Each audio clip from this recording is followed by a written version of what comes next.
Good morning, students. This is Seema Gaur from Srimati LP Savani Vidya Bhavan, and I am going to teach you today Social Science lesson number 4, How Traders Became Ruler.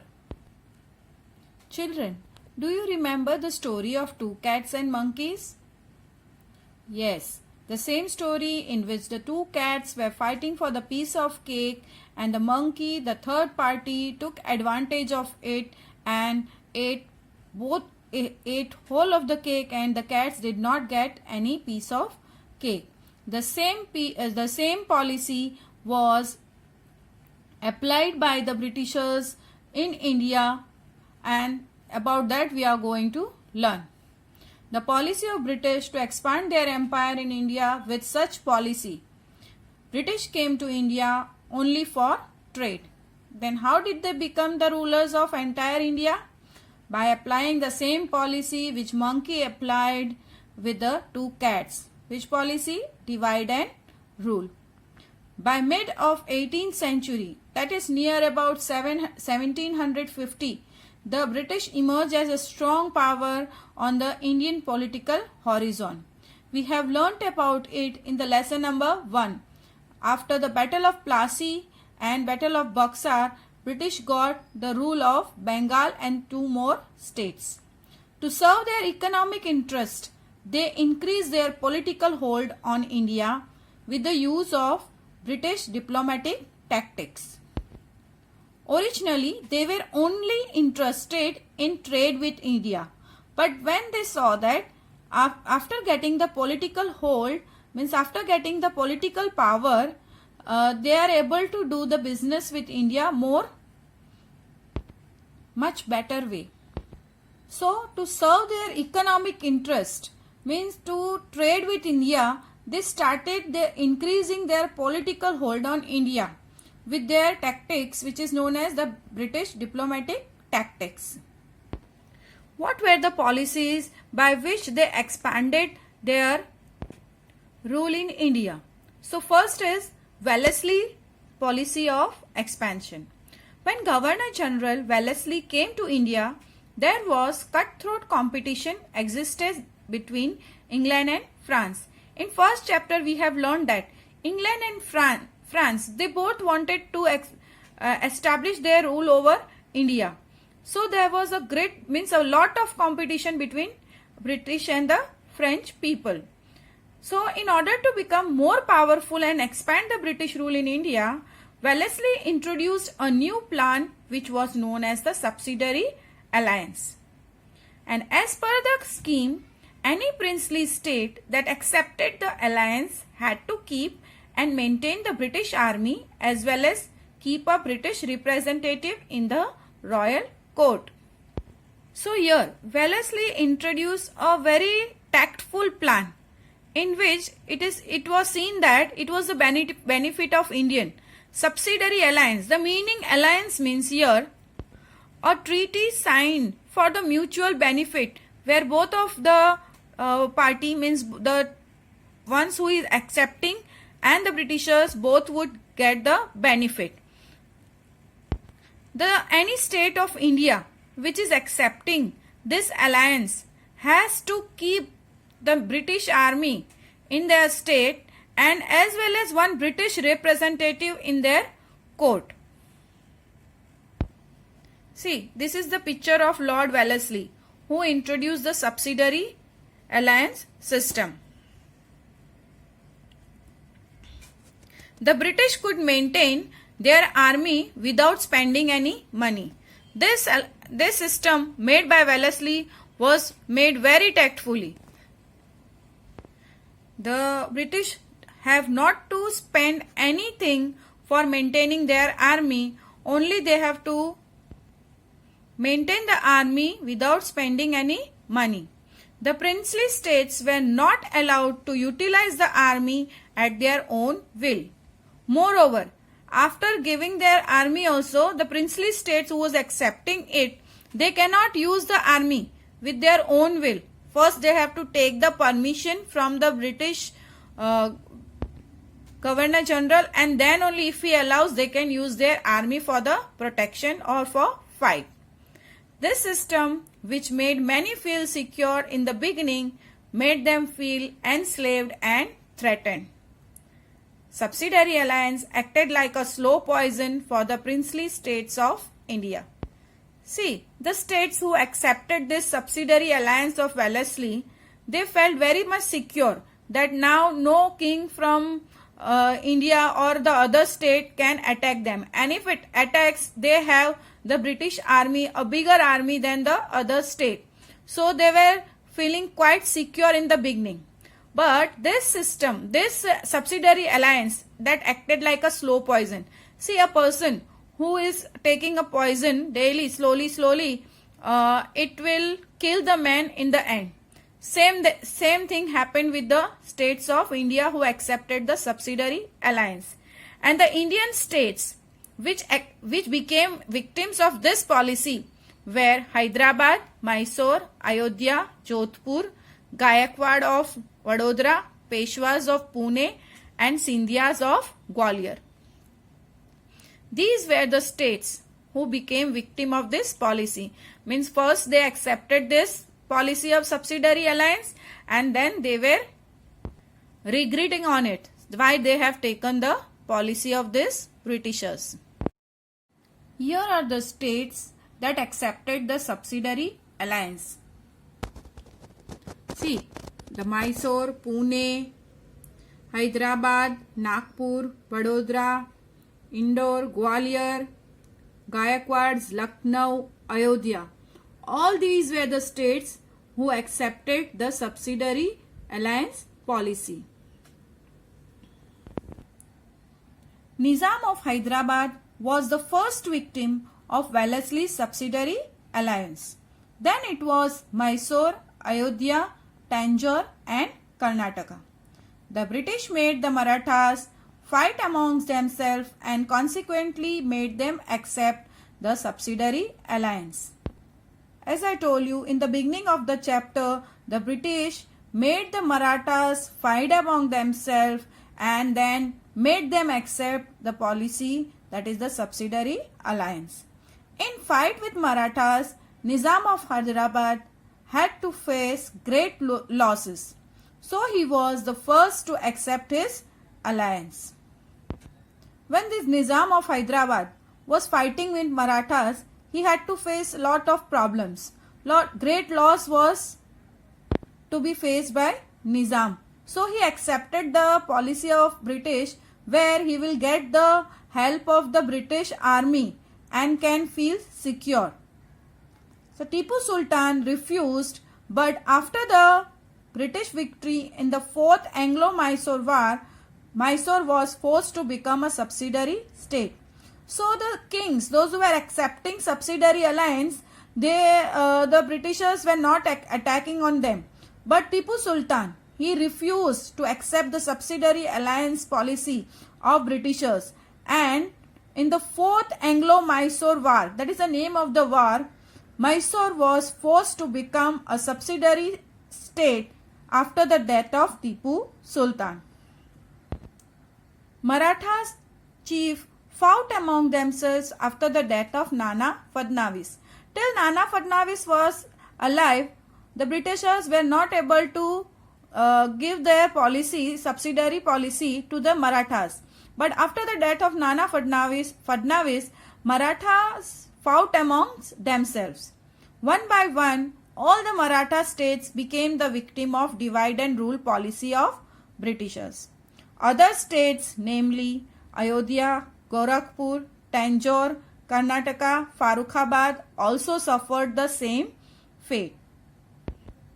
And within the span of 7 years, Wellesley expanded the company rule and made the British the supreme power in India. So, slowly, this Wellesley's policy started working successfully, and only in 7 years, he was successful in establishing, expanding the company's rule, and he made the British power the supreme power in India. Our next topic is expansion of the British rule in India.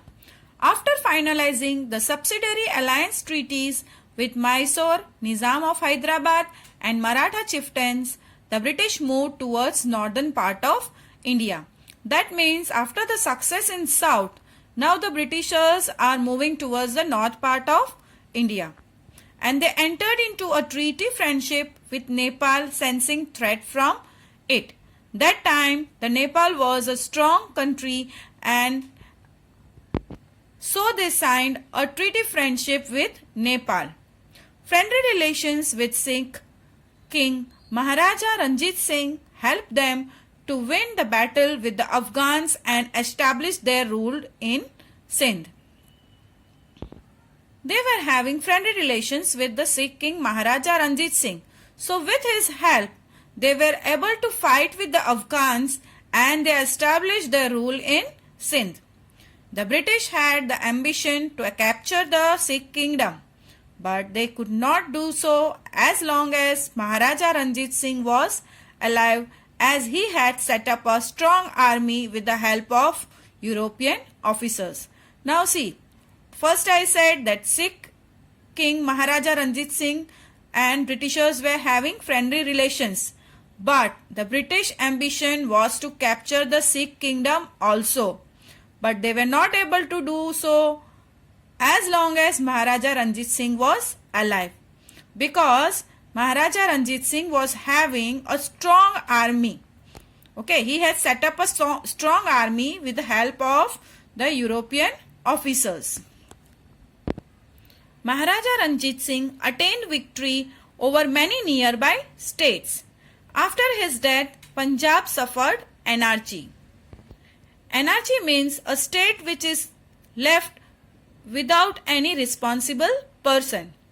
Governor General Sir Henry Hardinge came to India and brought the Sikh rule completely under the British rule with policy of interference and annexation.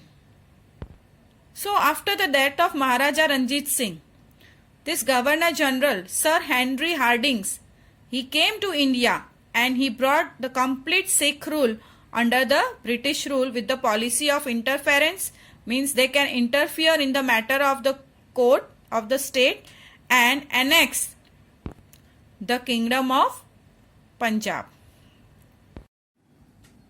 Our next topic is Dalhousie's policy of annexation. The aim of Wellesley's policy of expansion was to enslave the native kingdoms without using much of the British resource. The states that accepted the subsidiary alliance considered the Britishers as their friends. So the states, those who have accepted the subsidiary alliance, they thought that the Britishers were their friends. So in the absence of the internal and external threat, they became irresponsible and their administration started deteriorating.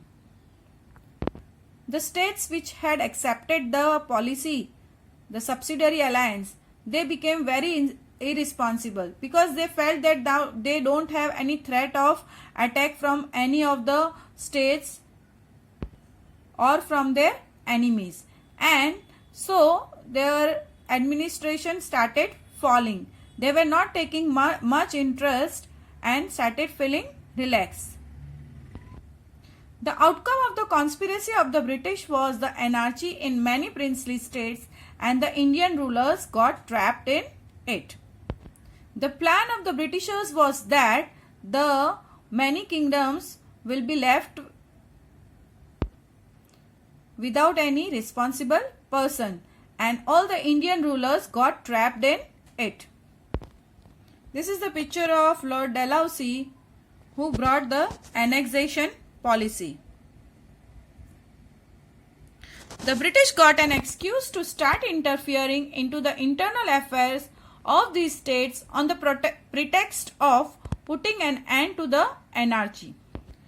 When the kingdoms became without any responsible person, and as per the subsidiary alliance, there was a representative of Britishers in the courts of the princely states, they got an excuse to start interfering into the internal affairs of the state and started putting an end to the anarchy. Means when any responsible person was not there, they used to annex their kingdom. They used to take away the kingdom of the princely states because there was no responsible person. Many states annexed in this way were Burma and regions of Punjab. If the king died without a son, his state was annexed. Now, even if the king died without a son, his kingdom was taken away. The state was annexed by the Britishers. Satara, Jhansi, Nagpur, etc. became the victims of the policy of annexation. Next topic is work done by Dalhousie. We have already learned about the Dalhousie's annexation policy. But further we are going to learn about what work he has done to expand the British Empire. He helped the British traders to make huge profits from the trade of tea, coffee and cotton by capturing the areas that produce these commodities on a large scale. We all know that the Britishers were interested in the products of India, right? So the tea, coffee and cotton were more in demand. So what Dalhousie started, he started capturing the areas that produce these commodities. So we know that where the tea and coffee are produced more. Tea is more produced in Assam, coffee in the south. So Dalhousie was capturing that kingdoms which were producing these commodities. To make the British rule more stronger and effective and to run the administration smoothly, many changes were introduced by Dalhousie in India.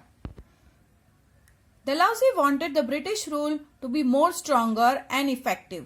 So many changes were brought in the administration by Dalhousie in India.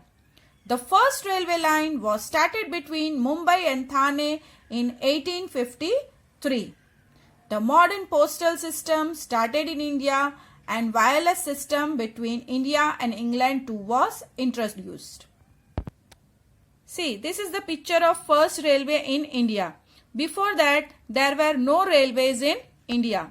So, Lord Dalhousie brought the first railway in India which ran between Mumbai and Thane in the year of 1853. He passed laws to ban child marriage and advocated widow remarriage. English education also was spread in India during his time. The first 3 universities were established in Mumbai, Chennai and Kolkata in the year 1857. All these things were done by Dalhousie basically for the expansion of British rule and ease the administration of the Britishers. Although Indians were benefited later on, they had to suffer a lot with the introduction of British reforms. All these new changes done by Dalhousie was to benefit the British administration. But Indians were also benefited later on.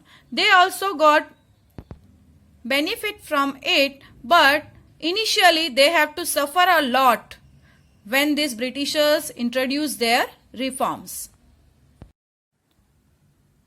Dissatisfaction of people. Policy of subsidiary alliance and Dalhousie's policy of annexation shook the whole nation terrible. It resulted in the dissatisfaction among the people towards the British. By the policy of subsidiary alliance and Dalhousie's policy of annexation, Britishers have captured most of the part of Indian states. So the people were suppressed under the dictatorial regime of the British. They felt that there is lot of pressure of the British rule. Different people reacted differently to railways, facilities of post and telegraph and western education which were started by the Britishers. Orthodox people felt that the British wanted to destroy their culture. Actually, the reforms done by the Britishers were basically for running the administration smoothly. The dissatisfaction of people increased a lot and they were in the state of rebellion which resulted in the freedom movement of 1857. Whatever reforms the Britishers were bringing, the new reforms that were basically for running the administration smoothly, for running the British rule smoothly in India. But the sudden change brought dissatisfaction of people, and that increased a lot in the people of India. So there was a freedom movement started in 1857. In the Hindi movie Kranti and Mangal Pandey, the situation of the dissatisfaction among the people is shown. If you have not seen this movie, then try and see this. So this was end of the lesson. Goodbye.